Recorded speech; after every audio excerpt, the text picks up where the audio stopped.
Something funny. You smiled a little. Funny? No. Why?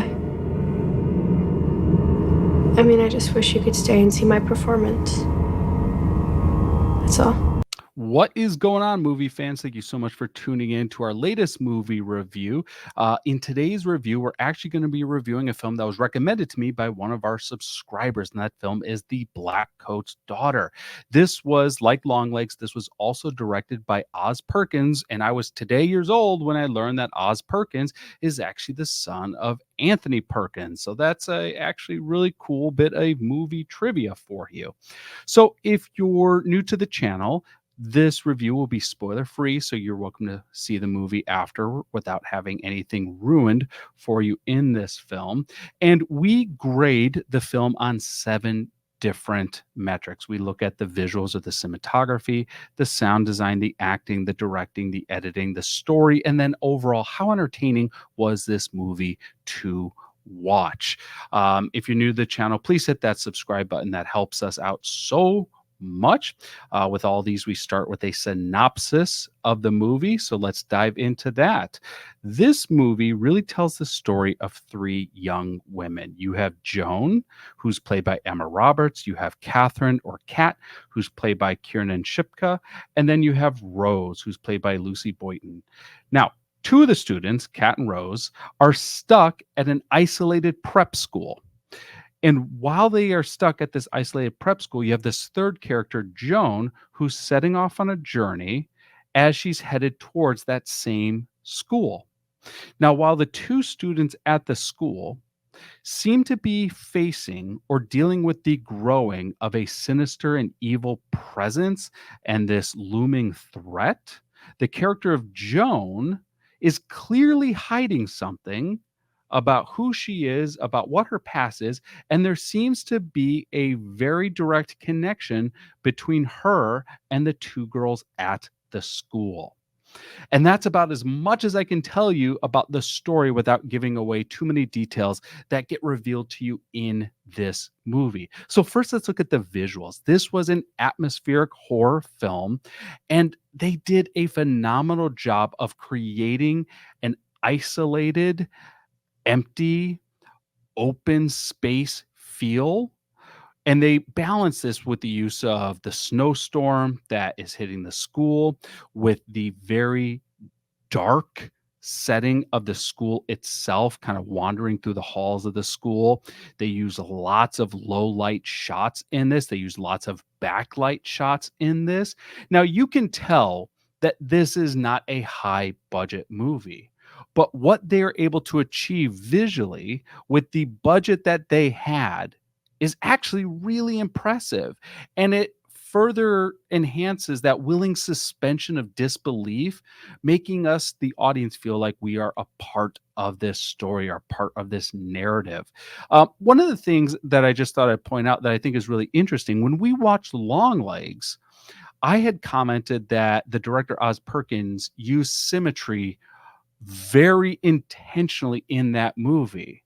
And as I was watching this movie, which was one of his earlier works, he uses asymmetry in how he's framing a lot of his shots. And I thought that was really interesting, that at some point he shifted how he wanted to show his characters, or how he wanted to balance his frames in the visuals. But the visuals were a very strong component of this movie. Now let's move into the sound. The sound was so effective at enhancing that feel of isolation, that feel of being caught and trapped and unable to escape. And they did this with very, very, very subtle audio, with, like, you hear like whisperings in the vents, you like the sound of the snow, the sound of the storm kind of hitting the building, of even the sound of absolute silence, I thought was really well employed in this film. And the sound design, I think, is probably the strongest part of this film, right next to the visuals. Now let's look at the directing. Like I said, this is one of Oz Perkins' earlier works, but the fact that they were able to do so much with a limited set. I mean, the entire film takes place in just a few different locations. You have the school, you have there's a diner and a hotel involved in some of the shots, what looks like a bus station in some of the shots, and that's pretty much it. This was not a shoot that took place in multiple various locations. This was a limited set, which to me says a limited budget. This was a limited cast. There were not a lot of players in this film, but what they were able to achieve with this is really, really good. And that is a testament to the director. The editing. Now, the editing is something I was not sure how to unpack because as I was watching the movie, it was unclear what was happening in relation to other events in this movie and if things were happening chronologically or not. So here's an example. Without giving away spoilers, every one of the characters, so the three characters, you have Joan, you have Kat, you have Rose, every one of the characters at some point in the movie got a title card where they put their name up on screen. But the title card wasn't put on screen the first time you see the character. I thought that was interesting. As we're going through the movie, and I thought this was really interesting, all of a sudden the editing starts to make sense. See, the first, I don't know, I'm going to say half of the movie, I was struggling to, I won't say struggling. The first half of the movie, I would say I was not very clear on the pacing of the film and why things were happening in the order that they were. But that becomes very clear and very apparent in the third act when the reveal's put in. And by the way, it's a great reveal. It's a really good conclusion. It's a really powerful and emotional um, presentation.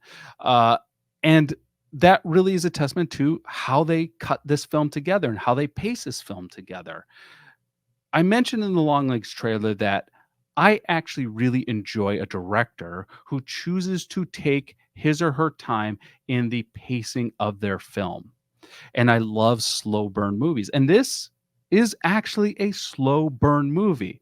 But my requirement was in a slow burn movie, you have to have a great payoff. And Blackcoat's Daughter has a phenomenal payoff in the third act where it brings the story together. You get to see the connection between the characters in a way that you may not have anticipated. And I was not anticipating. I did not catch early on. And when the third act came and it was revealed, all of a sudden, all those pieces come together. This is an example of a director and a screenwriter and a production team that believes in their audience enough. They believe in their audience enough to not insult their intelligence by telegraphing what they're doing early on. And I really like that, and I really respect that. Let's talk real quick about the acting. The acting was another very, very strong point in this film. Now, once again, you have limited characters, but each of the characters and the actors that played these characters were so good at not revealing their true motivations and their true intentions of the characters until they needed to in the storyline. I thought that was done very, very effectively. The story itself, I thought, was really powerful. You have such a fascinating arc, and you're not quite sure who the main character of this movie is until the end. And once you realize that and you get to see the evolution of this character and the arc that this character had to go through, you really get a deeper appreciation for the story and the emotions that that character had to carry as they're going through the events of this movie. So the story was really good. And last comes the entertainment. Was this an entertainment movie? Yeah, it was. This was one of the most entertaining, surprisingly entertaining horror movies I've seen in a very long time.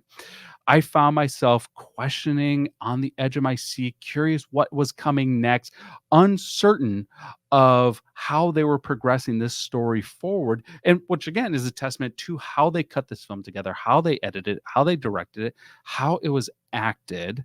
It kept me questioning. It kept me on the edge of my seat. It kept me wondering what was happening next. And even though, we can look at some of these actors now and they're more known now, and I'm seeing this movie 9 years after it came out, like I'm familiar with all three of the top actors in this film. They felt like their characters. They didn't feel like actors portraying a character. It really broke down that fourth wall and enhanced that willing suspension of disbelief. So I thought this was a very, very entertaining movie. I would highly recommend it. So let's look at the report card, the score. So visuals, I'll give it an 8 out of 10. Sound design, 9.